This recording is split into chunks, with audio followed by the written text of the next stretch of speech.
La richesse du bassin sédimentaire du Gabon n'est plus à prouver, ce qui attire de nombreux investisseurs, notamment BW Énergie, dont une délégation s'est rendue chez le ministre gabonais du pétrole et du gaz. Une rencontre qui intervient un an après la réception de la structure de Mabomo avant son installation dans les eaux gabonaises. À la suite de l'installation de Mabomo, il y a effectivement eu des forages qui se sont révélés positifs et que, à la suite de ces forages positifs, Mabomo aujourd'hui réceptionne du brut, n'est-ce pas, dans le champ de ruche, à partir du champ de ruche. On a mis en production le premier puits de Mabomo. Il fallait qu'on rende compte de tous ces travaux-là au ministre et ensuite lui dire ce que sera les projections vers la fin de l'année. Simassassa reconnaît que ce ne sont que des niveaux de démarrage. Toutefois, la production devrait augmenter au cours de l'année.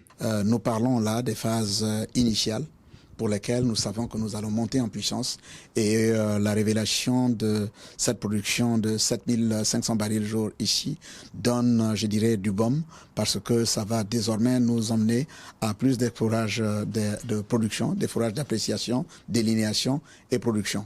Nous ne serons plus dans la phase d'exploration proprement dite, nous rentrons désormais dans la phase d'exploitation et ce n'est que du bien. Cette rencontre était également l'occasion de discuter de l'acquisition de 2 nouveaux blocs par W Énergie dans le cadre du 12e appel d'offres. D'ailleurs, les négociations qui sont très avancées devraient aboutir à la signature d'un contrat d'exploration et de partage de production dans les 2 premiers sollicités.